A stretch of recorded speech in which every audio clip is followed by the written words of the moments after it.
করছি আপনাদের সঙ্গে, সকলে মন দিয়ে শুনবেন। অনেকের প্রশ্ন থাকে, তুমি কতদিন খ্রিস্টকে চিনেছ, তুমি কতদিনের খ্রিস্ট ভক্ত, হঠাৎ করে কি হয়ে গেল। আবার অনেকে জিজ্ঞেস করে তুমি পয়সা দিয়ে খ্রিস্টান গ্রহণ করেছো, অনেক রকম অনেক কথা বলে।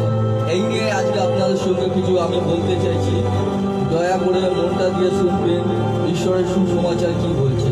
তার আগে আসুন একটু প্রার্থনা করে ঈশ্বরের গৌরব প্রশংসা করি।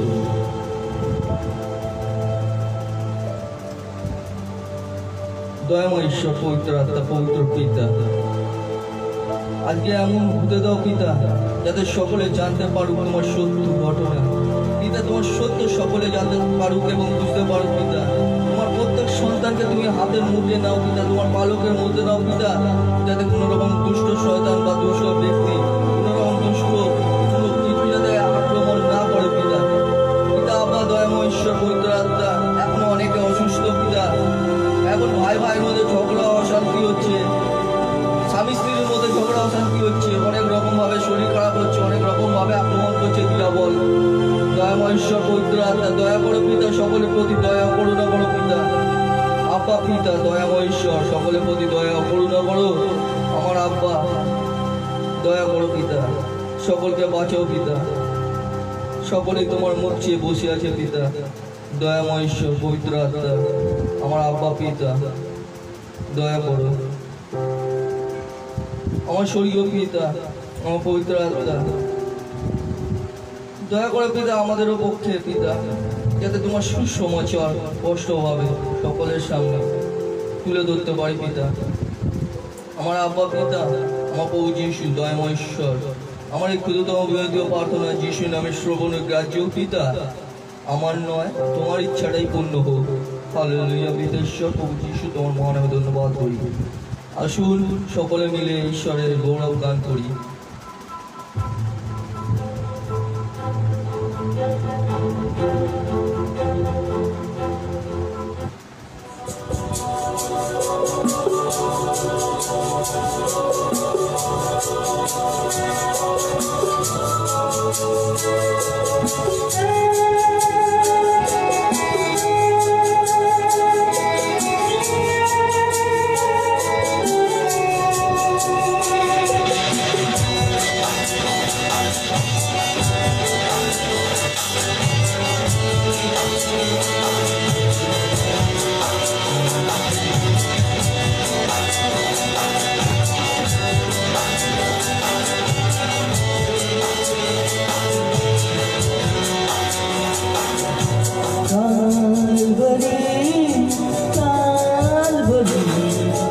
Yesu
তোমার মহান আমি ধন্যবাদ পিতা, তুমি যে এই সুন্দর সময় আমাকে দিচ্ছ পিতা, তার জন্য আমি অনেক অনেক ধন্যবাদ করি পিতা। ঈশ্বর যিশু তোমার মহান আমি ধন্যবাদ করি। হালেলুয়া, প্রেজ দ্য লর্ড, যিশুর জন্য আমেন।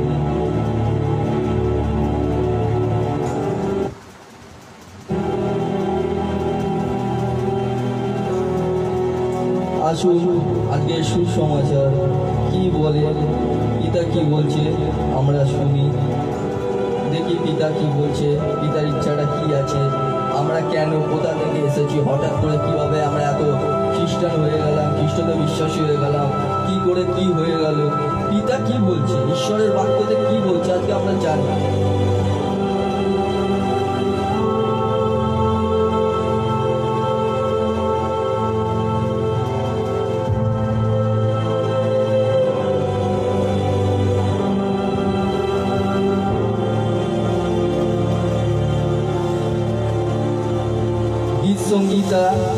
গীত সংগীতা 139-13 খুলে নেবেন। গীত সংগীতা 139-13 খুলে নেবেন। প্রভু, আপনি আমার সারা দেহের সৃষ্টি করেছেন। যখন আমি মাতৃদেহে ছিলাম তখন আপনি আমার সম্পর্কে সব জানতেন। দেখুন এখানে পিতা কি বলছে, প্রভু মানে পিতা বলছে আমরা যখন মাতৃগর্ভে ছিলাম তখন আমাদেরকে পিতা করেছে, আর আমাদের সম্পর্কে সব কিছু পিতা আব্বা জানে। এখানে দেখুন বলেছে প্রভু আপনি আমার সারা দেহের সৃষ্টিকর্তা, মানে আমাদের সৃষ্টিকর্তা প্রভু যিশু। যখন আমি মাতৃদেহে ছিলাম তখন আপনি আমার সম্পর্কে সব জানতেন। মানে আমি যখন মাতৃদেহে ছিলাম আমি কখন কি করব না করব, বড় হয়ে কি করব, ছোটবেলায় কি করব, মাতৃদেহে ছিলাম আমরা পরবর্তী সময় কি করবো সব কিছু পিতা আব্বা জানতেন। তারপরে কি বলছে পিতা, আরো কিছু জানার আছে। দেখুন আজকে পিতা কি বলছে, আসুন। অনেকের প্রশ্ন থাকে কতদিনের খ্রিস্ট ভক্ত, কতদিনের খ্রিস্টান, কি করে কেন খ্রিস্টান হলে, কত টাকা দিল, কত টাকা দিয়ে কিনলো, পয়সা দিয়ে খ্রিস্টানিটি পালন করছো, অনেকে অনেক রকম অনেক কিছু বলে। কিন্তু পিতা এই সমস্ততে কান দিতেই মানা করেছে। আর যদি তোমরা কান দেবে মনটা মানে একটু দুঃখিত হবে, কিন্তু কোনো যা আসে না। কেননা পিতার পুরুষ যখন কানবে তখন অনেক লাঞ্ছনা দুঃখ কষ্ট আসবে, অনেকে অনেক কিছু বলবে। আসুন তারপরে কি বলছে দেখে নি। এই বাক্যটা দেওয়ার জন্য কালকে আমার মধ্যে আমরা যখন বাক্য দিই, যখন আমরা পিতার মধ্যে আসি, যখন অনেকটা মানে সামনে আসি, যত কাছে আসে তত আমাদের উপরে আরো বেশি করে আক্রমণ হয়, আরো বেশি করে আক্রমণ হয়। আমি একটা কথা বলে দিতে চাইছি, আসুন তারপরে আমরা পিতা কি বলছে দেখি। গালাতীয় 1:15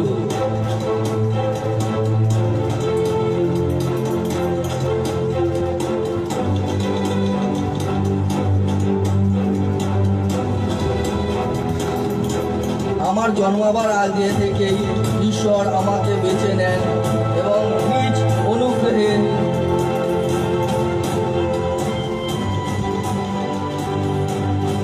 আমার জন্মাবার আগে থেকে ঈশ্বর আমাকে বেছে নেন এবং নিজ অনুগ্রহে তার সেবা করার জন্য আমাকে ডাকেন। দেখেছেন, আমাদের জন্মের আগে থেকেই ঈশ্বর আমাদেরকে বেছে নিয়েছে।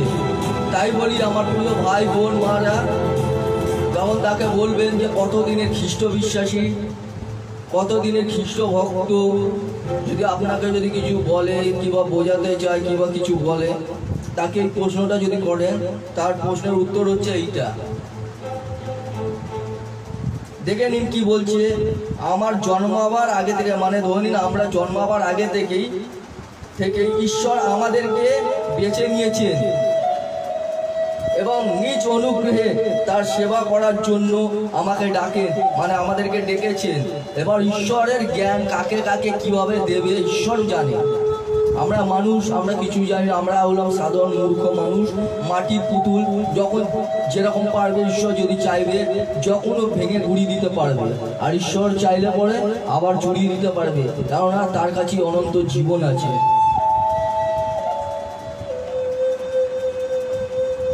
আসুন তারপরে দেখি কি লেখা আছে, যোহন 6:37, যোহন 6:37। পিতা আমাকে যাদের দেন, দেখুন কথাটা ভালো করে শুনুন এখানে, পিতা আমাদেরকে যাদের দেন, পিতা আমাকে যাদের দেন তারা প্রত্যেকেই আমার কাছে আসবে, আর যারা আমার কাছে আসে আমি তাদের কখনোই ফিরিয়ে দেবো না। দেখেছেন, পিতা ঈশ্বর যাদেরকে ঈশ্বরের কাছে দেন, মানে পিতা প্রভু যিশুর কাছে দেন, তাদেরকে যিশু কোনোদিনও ফিরিয়ে দেবে না, আর তারা পিতার কাছে আসবে, ফিরে আসবে। আবারও পড়ে দিচ্ছি, ভালো করে দেখে নিন। পিতা আমাকে যাদের দেন, মানে ঈশ্বর যিশুর কাছে যাদেরকে দিয়েছেন তারা প্রত্যেকেই আমার কাছে আসবে, আর যারা আমার কাছে আসে আমি তাকে কখনোই ফিরিয়ে দেবো না। যারা পিতার কাছে আসে, মানে প্রভু যিশুর কাছে আসে, কোনোদিনও তাকে ফিরিয়ে দেবে না প্রভু যিশু। আমার মনে হয় আপনি ভালো করে বুঝতে পারছেন। আর একটা কথা, যদি কারোর কিছু অসুবিধা হয় ক্ষমা করবেন, কারণ কালকে আমার ছোট একটা অ্যাক্সিডেন্ট হয়েছে, তার জন্য মুখে লেগেছে, ঠোঁটের কাছে ফেটে গেছে, তার জন্য একটু অসুবিধা হচ্ছে আমার বলতে। যদি কিছু মনে না করেন ক্ষমা করতে চাইছি। আসুন তারপরে আমি দেখে নিচ্ছি তারপরে কি বলছে।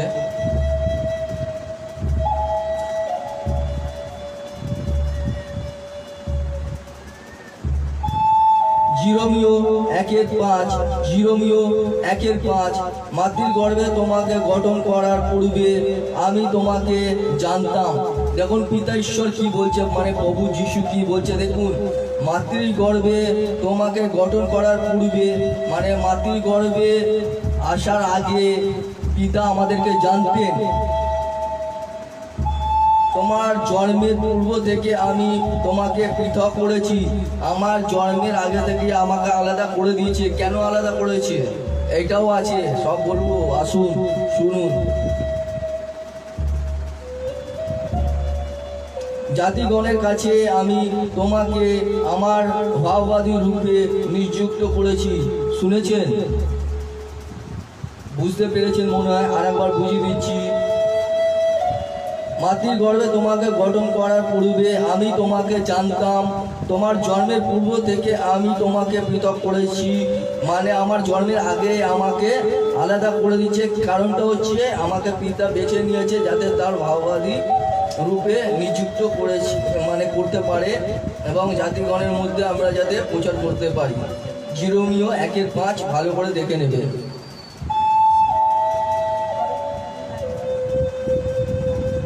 তারপরে দেখে নিন 1 কোরিন্থীয় 3:19 কি বলছে। কারণ ঈশ্বরের দৃষ্টিতে এই জগতের জ্ঞান মূর্খতার স্বরূপ। কারণ এই জগতে জ্ঞান মূর্খতার স্বরূপ, মানে মূর্খতার মতনই। কারণ ঈশ্বরের দৃষ্টিতে, মানে ঈশ্বরের দৃষ্টিতে এই জগতের জ্ঞান মূর্খতার স্বরূপ, মানে মূর্খের মতন।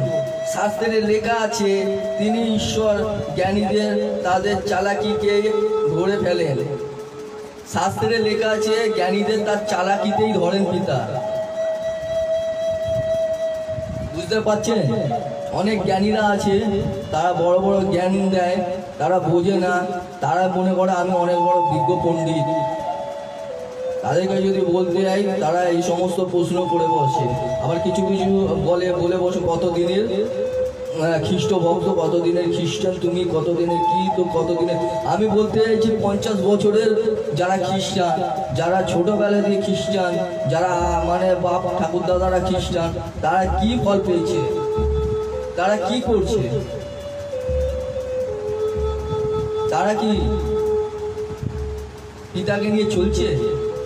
আমি প্রত্যেককে বলছি আপনারা সকলে মিলে একবার চিন্তা করুন। আর আমি কাউকে নিচু করার জন্য অথবা কাউকে দিকে আঙুল তুলছি না, আমার প্রিয় মা বোন ভাই, আমি সকলকে বলছি পিতাকে নিয়ে চলতে। কাউকে এমন কিছু কথা বলুন না যেতে তিনি আঘাত পায়, কেননা তিনি আঘাত পেলে পরে তিনি কষ্ট পাবে, আর অন্তরে কষ্ট পাবে। কেন? অন্তরে থাকে প্রভু যিশু। প্রত্যেকের অন্তরে পিতা আছে, আর তারা যদি আঘাত পায় তাহলে পিতা নিজেই আঘাত পায়। তাদেরকে বোঝাবার আমাদের দরকার। তারা না বুঝলে পরে থাক, ভালোই থাক। কিছু কিছু আছে যারা নিজের মন মতন কাজ করে, যারা নিজের মন মতন চলে। কিছু কিছু, সকলকে বলছি না, কিছু কিছু আছে মূর্তি পুজো, প্রতিমা পুজো, ব্যভিচার, আরো নানা রকম চুরি, চাজরামি, গুন্ডামি, খুন, আরো অনেক কিছু। এগুলো কি সব কি পিতার থেকে আসে? কোনোদিনই না। এগুলো সব আসছে শয়তানের থেকে। সমস্ত ক্রিয়াকলাপ শয়তানের, যাতে আপনারা ঈশ্বরের চোখ দিয়ে পড়ে যান। আমার প্রিয় মা বোন ভাই, আমার বোন, আমার বন্ধু, নরকটা বানিয়েছে আমাদের জন্য নয়, নরকটা বানিয়েছে পিতা আব্বা দয়াময় ঈশ্বর শয়তান ইবলিসের জন্য। কিন্তু হিংসা করে ওই ইবলিস শয়তান, যার সিংহাসন এই পৃথিবীতে আছে, আর তারা নানা রকম চালাকি করে যাতে আমরা তার জালে ফেসে যাই, আর ওই জালে পা দিই, আর তার সঙ্গে নরকে যাই। কেননা পিতার অবাধ্য হলে পরে তারা নরকে যাবে, যেরকম ইবলিস যাবে সেরকম তারাও যাবে। আর শয়তান ভালো করে জানে, সেই দুষ্ট নাক ভালো করে জানে কিভাবে মানুষকে ফেলতে হবে। আর বেশিরভাগ এখন দেখে নিন আমাদের প্রিয় খ্রিস্টান ভাই বোনরা এখন বেশিরভাগ ভুল করে বসছে, ঘরে ঘরে অশান্তি, ঝগড়া, মারপিট, নানান রকম ইচ্ছা হচ্ছে প্রত্যেকটা সন্তানের ওপরে, কিন্তু তারা বুঝতে পারছে না যে এসব সব শয়তানের চালাকি। নিজেদের মধ্যে মিলাপ করে নেওয়াটাই বেটার। কেননা পিতা নিজেই বলেছে নিজেদের মধ্যে মীমাংসা করে নাও। অবিশ্বাসীদের কাছে যেও না, যারা জানেই না পিতার বাক্য কি, পিতাকে, তাদের কাছে গেলে পরে তারা কোনোদিনই তোমাদের মিলাপ করাতে পারবে না, আরও জিনিসটাকে ভেঙে তছনছ করে দেবে। যদিও বা করতো সেটা আরও ভেঙে দেবে। কিছু কিছু ভণ্ড বিশ্বাসীও আছে, তারা এই সমস্ত করে, এক অপরের ঘরকে ভেঙে দেয়। তার মধ্যে একজনকে আমি ভালো করে চিনি, তিনি 50 বছরের বয়স্ক মহিলা। তারা মানুষের সংসার ভাঙার জন্য আসে। তিনি গর্ব করে, আমি 50 বছর অবধি আমি খ্রিস্টানিটি পালন করেছি, আমার দিয়ে বড় কেউ জ্ঞানী নেই। তো আমি বললাম আপনার কি জ্ঞান আছে? না, দুজনকে ডিভোর্স করিয়ে দেওয়ার জ্ঞান আছে ওনার কাছে। কিন্তু এখানে পিতা বলছে যে যতদিন তোমার স্বামী অথবা স্ত্রী বেঁচে থাকবে, স্বামী বেঁচে থাকবে, ততক্ষণ তাকে ডিভোর্স দেওয়া যাবে না। যদি এরকম কিছু করে, যদি যদি অন্যকে বিবাহ করে, তাহলে এটা ব্যভিচার। আই থিঙ্ক তিনিও বুঝেও এই সমস্ত করে বেড়াচ্ছে।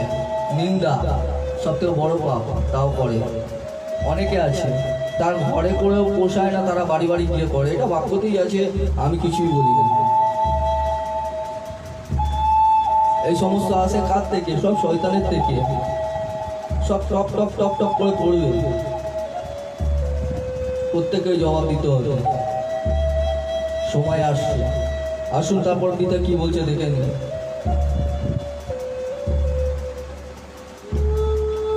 1 কোরিন্থীয় 3:20। আবার লেখা আছে, জ্ঞানীদের সমস্ত চিন্তায় যে অসার তা প্রভু জানেন। দেখুন, জ্ঞানীদের সমস্ত চিন্তায় যে অসার তা ঈশ্বর ভালো করেই জানেন। মানে অসার মানে হচ্ছে ব্যর্থতা, তাদের জ্ঞান সম্পূর্ণ ব্যর্থতা, তা ঈশ্বর ভালো করে জানেন।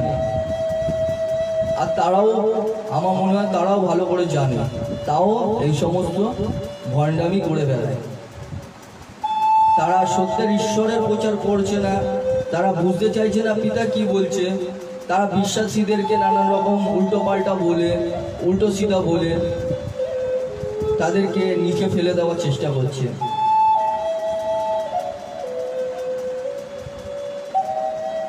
তাদের মনের মধ্যে যা পাপ আছে সব মুখ দিয়ে বেরায়। আর কিছু কিছু ক্ষেত্রে নেটের মাধ্যমে, ফেসবুকের মাধ্যমে, অথবা হোয়াটসঅ্যাপের মাধ্যমে, অথবা টুইটারের মাধ্যমে, হাবি যাবি অনেক রকম অ্যাপ আছে, তার মাধ্যমে বেরিয়ে যায়। স্পষ্ট বোঝা যায়। বলা যায় যেরকম গাছ, মানে গাছ দেখে, ফল দেখে গাছ চেনা যায়, তার মধ্যে যে সমস্ত নোংরা আছে সেই সমস্ত নোংরা জায়গায় তাকে চেনা যায়। দেখবেন গেটের বাইরে অফিসিয়ালি জায়গাতে, কোনো জায়গাতে যাবেন, লেখা থাকে আপনার ব্যবহার আপনার পরিচয়। আপনার ব্যবহার আপনার পরিচয়, মানে আপনি যা ব্যবহার করবেন সেইটাই আপনার পরিচয়। আর আপনার ব্যবহার, আপনাদের ফেসবুক, হোয়াটসঅ্যাপ, টুইটার, হাবিজাবি অনেক অ্যাপের মধ্যে বেরিয়ে আসে। আপনার ব্যবহারটা, আপনার পুরো সম্পূর্ণ চরিত্র ফেসবুকের মাধ্যমে বেরিয়ে আসে। নিজেদেরকে সাবধান রাখুন। আমি এই সমস্ত কথা বলছি যাতে আপনারা শুধরিয়ে যান, যাতে আপনারা ঈশ্বরে মন দেন, এই সমস্ত জিনিসে মন না দেন। আর যারা এই সমস্ত বোঝালেও বোঝে না, তাদের দিয়ে সরে যাওয়াই ভালো। কারণ আপনি যদি তাদের সঙ্গে থাকবেন, আপনিও তার মতনই হবেন। একদিন না, দুদিন না, কিছুদিন পর আপনার ঠিকও মনে হবে যে আমিও এই সমস্ত করি।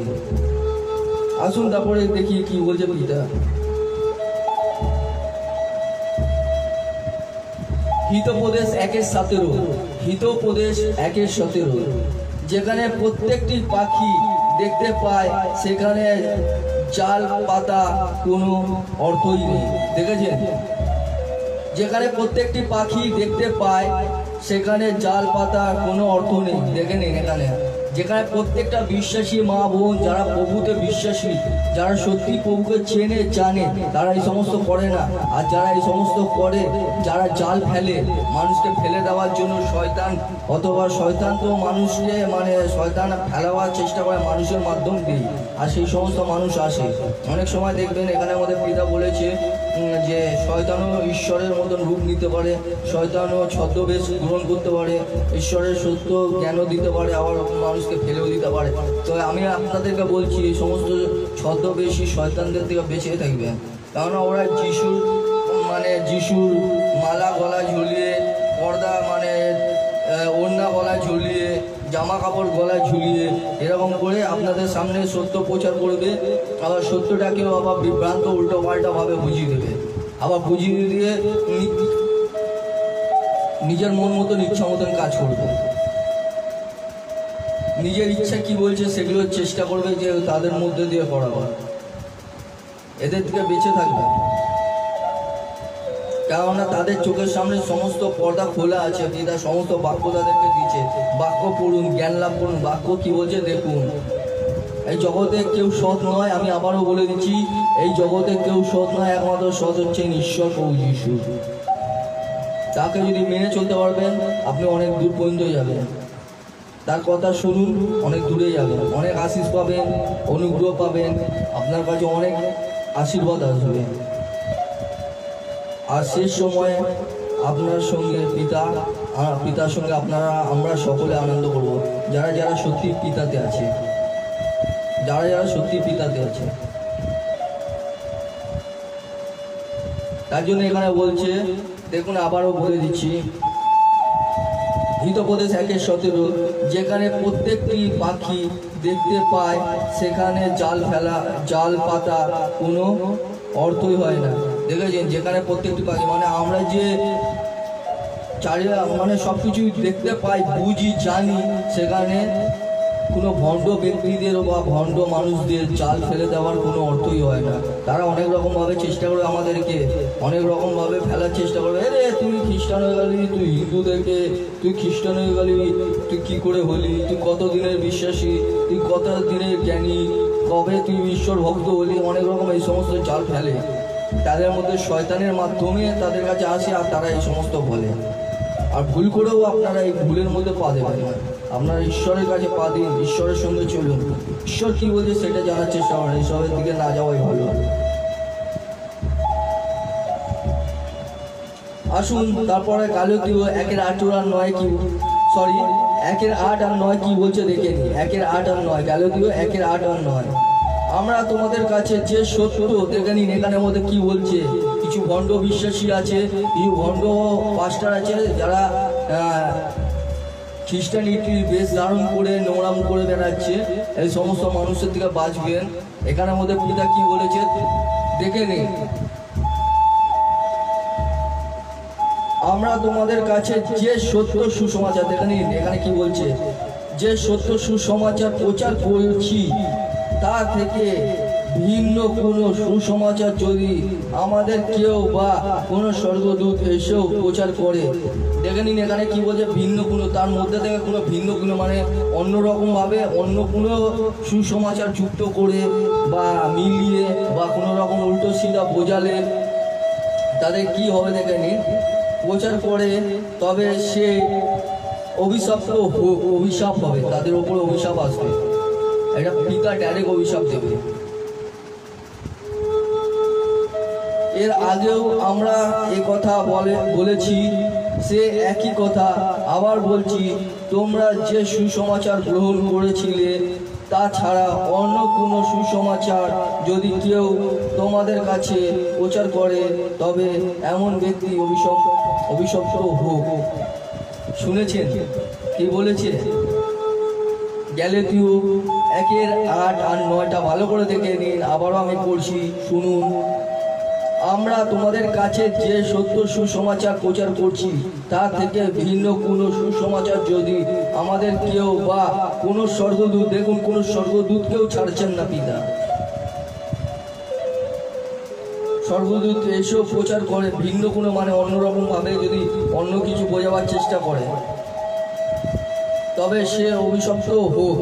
এর আগেও আমরা এই কথা বলেছি, সেই একই কথা আবার বলছি, তোমরা যে সুসমাচার গ্রহণ করেছিলে তা ছাড়া অন্য কোনো সুসমাচার যদি কেউ তোমাদের কাছে প্রচার করে তবে সে এমন ব্যক্তি অভিশপ্ত হোক। শুনেছেন? তার মানে উল্টো সিধা ভাবে সুসমাচার প্রচার করলে অথবা সুসমাচারের মধ্যে কোনো রকম উল্টো সিধা ভাবে কিছু যুক্ত করলে পরে সে অভিশপ্ত হয়, মানে তার উপর অভিশাপ আসে। তো আমার প্রিয় মা বোন ভাইরা, এই সমস্ত থেকে আপনারাও বেঁচে থাকবেন। আর কিছু কিছু লোক আছে তারা এই সমস্ত করে বেড়াচ্ছে, যারা সুসমাচারকে বিকৃতিভাবে উল্টো সিধাভাবে বোঝাচ্ছে, তাদের উপরে তো অভিশাপ তো আসে। এ তো পিতাই বলছে, আমি বলছি না। আসুন তারপরে কি বলছে দেখে নি।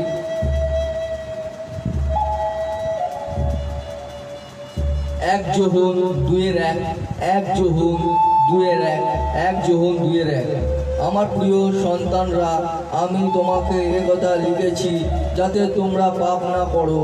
কিন্তু কেউ যদি পাপ করে ফেলে তবে পিতার কাছে আমাদের পক্ষে কথা বলার একজন আছেন, তিনি সেই ধার্মিক ব্যক্তি প্রভু যীশু।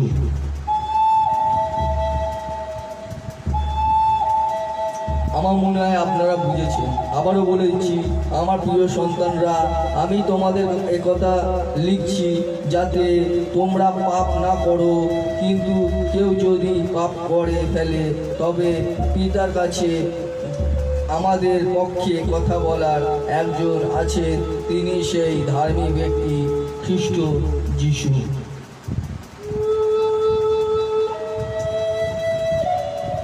তো আপনারা জানলেন, বুঝলেন।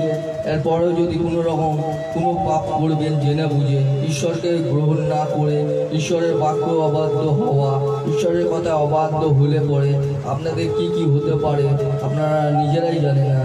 তবে আমার প্রিয় মা বোন ভাইরা, আমি আপনাকে একটা কথা বলে দিতে চাইছি লাস্ট ফিনিশিং।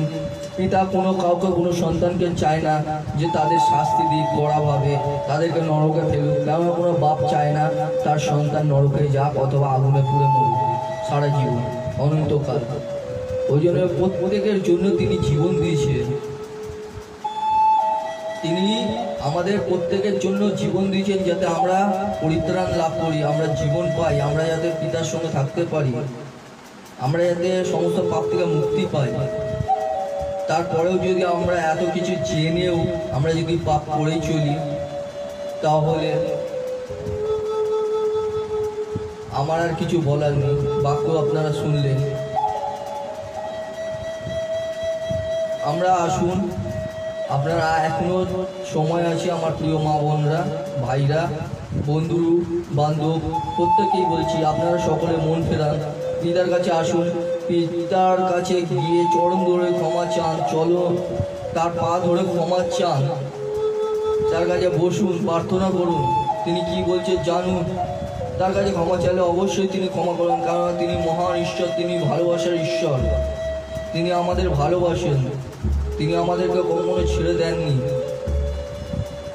কিন্তু আমরাই পিতাকে ছেড়ে দিয়ে অবাধ্য হয়ে পড়েছি।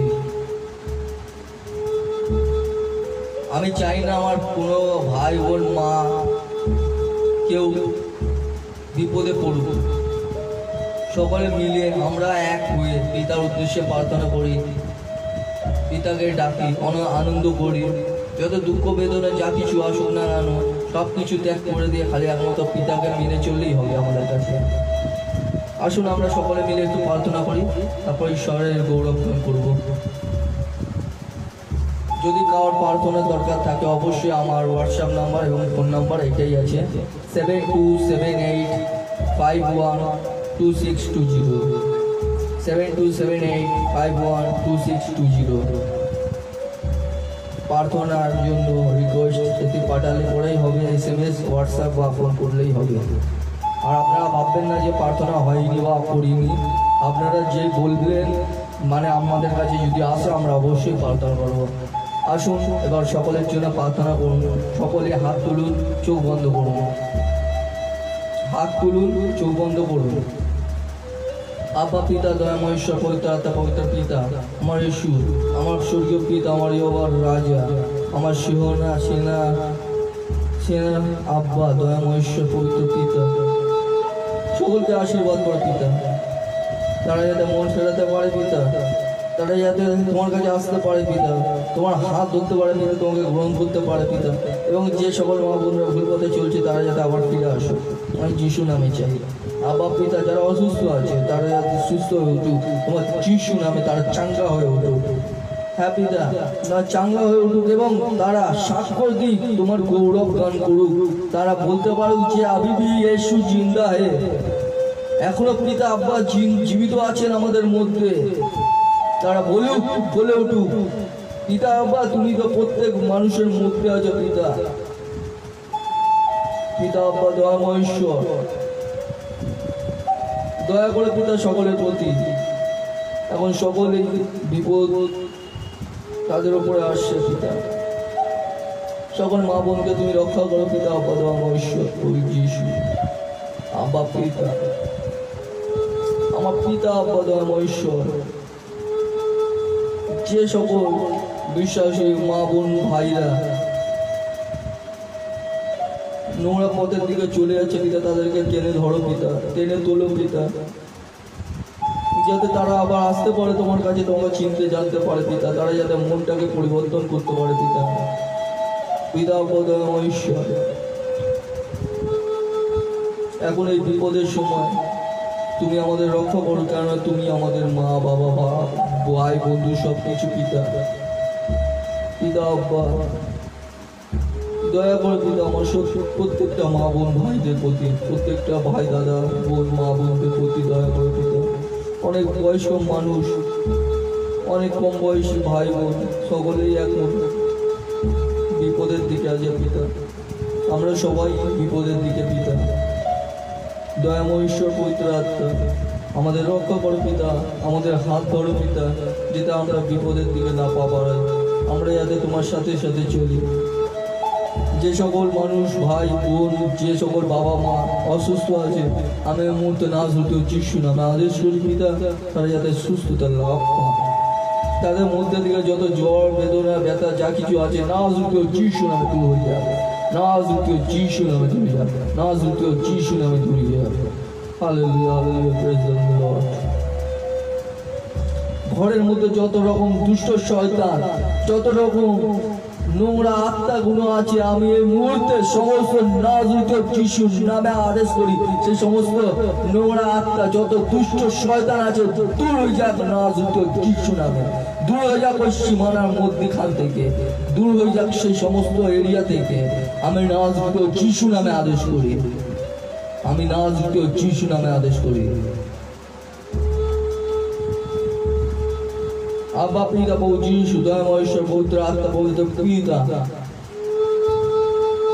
ধন্যবাদ তোমাকে পিতা তুমি এই সময়টা আমাকে দিচ্ছ তোমার প্রার্থনার জন্য পিতা ধন্যবাদ করি পিতা আব্বা দয়াময় ঈশ্বর প্রভু যিশু আমার এই ক্ষুদ্রতম ভূমিকা প্রার্থনা যিশু নামে শ্রবণক রাজ্য পিতা কিন্তু আমার নয় তোমার ইচ্ছা পূর্ণ পিতা ধন্যবাদ পিতা আব্বা দয়াময় ঈশ্বর প্রভু যিশু ধন্যবাদ পিতা আব্বা জয় জয় হোক হালেলুয়া আসুন পিতা ঈশ্বরের গৌরব গান প্রশংসা করি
সকল মামুন ভাইদেরকে তুমি নিজের হাতে হাতে নিজের ভালো করে রাখো যেটা কোনো পাপ না করে আপনারা ধন্যবাদ আমাকে পিতা তুমি যা করো পিতা আমরা সকল বিপদে ফিরে যাচ্ছে সরকার অনেক সারা পিতা তুমি আমাদের বড় করে রাখো चुका